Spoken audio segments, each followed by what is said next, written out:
माता की जय।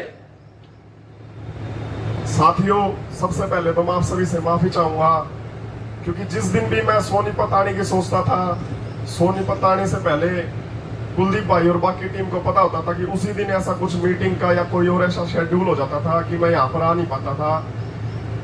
लेकिन मैं आपको विश्वास दिलाता हूँ कि अभी ये जो भाईचारा स्थापित हुआ, ये अकेले विक्रांत के कारण या किसी के कारण नहीं हुआ, क्योंकि हरेक के अंदर ये टस थी कि हमारा शोषण इतने वर्षों से हो रहा है और उसकी नब्ज 35-400 और जो तथ्य रखे और जो मेमोरेंडम था वही एक नब्ज थी जिसने हरेक कर्मचारी की उस अंदर से वो आवाज निकाली, जिसके बाद उसने कर्मचारियों की भावना ना समझते हुए हरेक विभाग को एक परिवार का दर्जा दिया। इसी कारण से आप देख सकते हो बड़े बड़े आंदोलन होते हैं, आज ये आंदोलन की भूमिका ना निभाते हुए एक परिवार की भूमिका निभा रहा है। इसलिए यहाँ पर ये स्ट्रेंथ एक साथ बैठी हुई। साथियों, सबसे बड़ी कामयाबी हमने एक भाईचारे की स्थापित की है। उस भाईचारे की जो जात धर्म सब चीजों से ऊपर उठकर ये स्थापित हुआ है, ये सबसे बड़ी जीत है साथियों हमारी। और मैं आपको बताना चाहूंगा, असली आंदोलन की शुरुआत तीसरी मीटिंग के बाद ही हुई है साथियों, क्योंकि सरकार ने वो रणनीतियां, वो शाम दंड भेद की जिस पर वो विश्वास करते हैं कि मीडिया के सामने मीटिंग के अंदर कुछ और बाहर कुछ और। क्योंकि हमारे सामने तो मीटिंग में सब चीजें उन्होंने ये बताई थी, क्योंकि पहली मीटिंग के अंदर जैसे पता है कि वो आकलन कर रहे थे कि क्या चीज है कि इनसे हमारा सामना हो रहा है, लेकिन वो ये भूल गए थे कि भाई इनके आंदोलन की जो मांग है वो एक मांग ना होकर एक तथ्यों पर आधारित एक ऐसी चीज है जिसका शोषण हर एक कर्मचारी ने पीछे देखा है, अभी देखने लग रहा है और आगे देखेगा। इसलिए वो उन्होंने भूल कर दी कि भूल कर दी ओएसडी मोदी ने कि मैं इनके सामने स्वादपूर्ण वातावरण, कोई दंडात्मक कार्रवाई नहीं होगी, कोई अनुशासनात्मक कार्रवाई नहीं होगी। इस प्रकार से कर्मचारियों को वो सभी को भरोसा देते रहे और बाद में उन्होंने सोचा कि 21-700 का गेम खेलने के बाद मैं इनके हौसले तोड़ देता हूँ, क्योंकि सरकार की नीति होती है कि समय को जितना निकाले ताकि कर्मचारी के हौसले टूटते रहें। सभी समझते हैं इस बात को कि हमारा डिपेंडेंसी किस पर, हमारे वेतन के ऊपर डिपेंडेंसी है और हर एक परिवार की डिपेंडेंसी उसके वेतन पर होती है।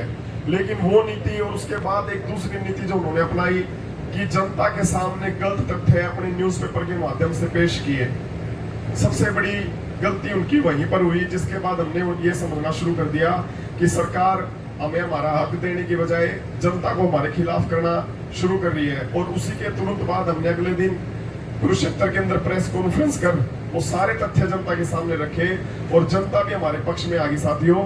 इसलिए आपको किसी को भी कोई घबराने की जरूरत नहीं, क्योंकि इतिहास गवाह है जब जिस आंदोलन के अंदर एकता और अनुशासन और भाईचारा है उसमें किसी भी कर्मचारी की कोई नौकरी नहीं गई। ये सरकार के हथकंडे हैं, नो पे, नो वर्क, नो पे या किसी भी प्रकार के, हम तो पहले से टर्मिनेट के समझ के बैठे हुए हैं इस आंदोलन के अंदर। और आप भी साथियों ये समझ के चलो कि तीसरी मीटिंग के बाद ही हमारा आंदोलन शुरू हुआ है। मैं आपको पूरा विश्वास दिलाता हूँ, जिस दिन से उन्होंने ये चीजें शुरू करी थी तीसरी मीटिंग के बाद, उस दिन से हमारी संख्या और ज्यादा वृद्धि हुई है साथियों। और ये आप देख ही सकते हैं, मैं आपके जिला प्रधान राजेश राणा जी, जिला कोऑर्डिनेटर विक्रम लठवाल जी, हमारे डीसी ऑफिस के जोनल कोऑर्डिनेटर राजेश खटखट जी, जयदेव जी ट्रेजरी ऑफिस से, अजीत जी हमारे पीजीआई से है, विकास जी हमारे डीसी ऑफिस के प्रधान, सतीश कुमारी जी उनकी टीम, सूरज कौर जी और उनकी टीम, श्रीमती सूरज कौर उनकी टीम का मैं धन्यवाद करता हूं जो आपने ये परिवार इकट्ठा किया। मैं विश्वास दिलाता हूं ईमानदारी के साथ, क्योंकि आपके बीच में वो सारी अफवाहें आती होंगी कि उस टेबल के ऊपर लोग जाकर कर्मचारी नेता बिक जाते हैं और अपनी डिमांड वो की वो धरी रह जाती है। ऐसा होता था साथियों। मैं अभी भी आपके सामने कह रहा हूँ, कोई भी संगठन बुरा नहीं होता साथियों, चाहे कोई भी संगठन हो, मैं किसी संगठन का नाम नहीं ले रहा, लेकिन कभी कभी क्या होता है, परिस्थितियां ऐसी हो जाती हैं, उन नेताओं को विचलित कर देती है। इसलिए हमने किसी भी संगठन की कोई बुराई नहीं कर रहे साथियों, हमने सिर्फ एक लिपि की और कर्मचारी की, क्योंकि कर्मचारी हर एक संगठन से जुड़ा होता है। ऐसा नहीं है कि भाई हमारी डिमांड पूरी होने के बाद उस संगठन के कर्मचारी को उस चीज का फायदा नहीं मिलेगा, वो सबको फायदा मिलेगा। वो ऐसा नहीं कि भाई इस कास्टिज्म को मिलेगा या इस धर्म वाले को मिलेगा, वो सबको मिलेगा। और यही परिवार की भावना कुलदीप भाई, विक्रम जी और राजेश राणा जी के साथ मिलकर हमने शुरू की थी। और इसके अंदर आप देख सकते हो किसी भी कार्य के अंदर सत्यनिष्ठा, ईमानदारी होती है, उसके अंदर प्रकृति भी उसका साथ देने लग जाती है। साथियों, हमारे सामने कुछ दुविधाएं आ रही हैं, अभी सांप्रदायिक दंगों की सामने आ रही है, उससे पहले बाढ़ की थी।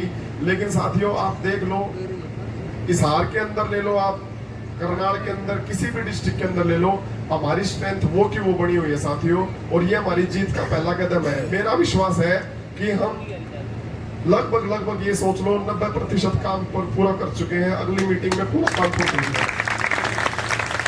और रही बात हमारी डिमांड की, जब उन्होंने 21,700 हमसे कहा था, हमने उसी समय टेबल छोड़ दी थी। और काफी ऐसी चीजें हमने टेबल पर उनको कही, वो चीजें माइक पे शोभा नहीं देता, लेकिन मैं आपको ये निश्चित करके बताना चाहता हूँ कि अब की बार तो पानी भी हम अपने घर से लेके जाएंगे साथियों।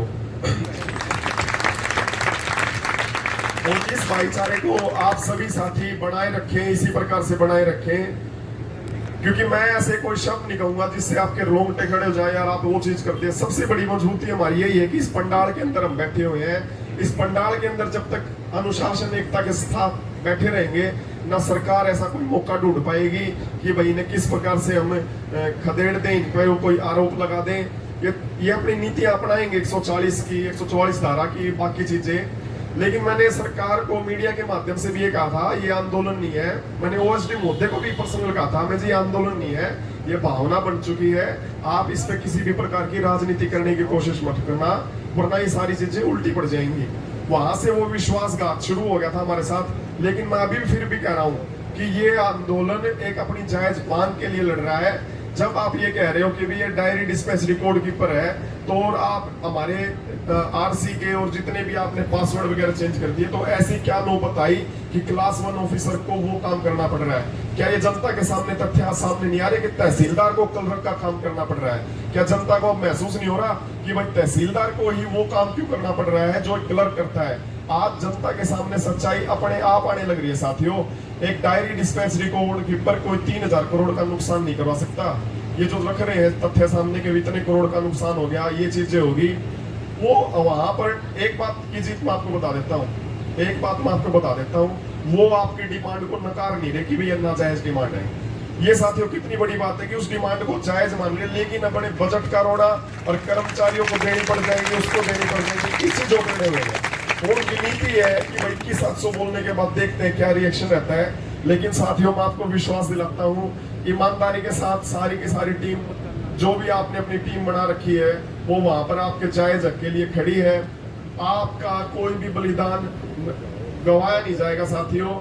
और मैं आपसे वचन देता हूं कि जो भी होगा ईमानदारी के साथ आपके समक्ष होगा। आप सभी का ये जो भाईचारे का जो आभार है, इसको जिंदगी भर मैं तो कभी उतार नहीं सकता, लेकिन आप सभी बढ़ा के रखना साथियों। ये हमारी शुरुआती आंदोलन का पहला आंदोलन है, लेकिन भविष्य में हमें हर एक कर्मचारी की वो समस्या को सुलझाना है। और वो किसी अकेला मेरे को नहीं सुलझाना, क्योंकि इस संगठन के अंदर कोई भी ताउम्र प्रधान नहीं रहेगा। उस पंक्ति में आखिरी बैठा व्यक्ति भी प्रधान है और सबसे आगे बैठा व्यक्ति भी प्रधान है साथियों। भारत माता की जय, वंदे मातरम, वंदे मातरम, हरियाणा सरकार जिंदाबाद, हरियाणा सरकार जिंदाबाद, लीपी की एकता जिंदाबाद, हमारा हाथ 35,400 लेके रहेंगे 35,400। धन्यवाद साथियों।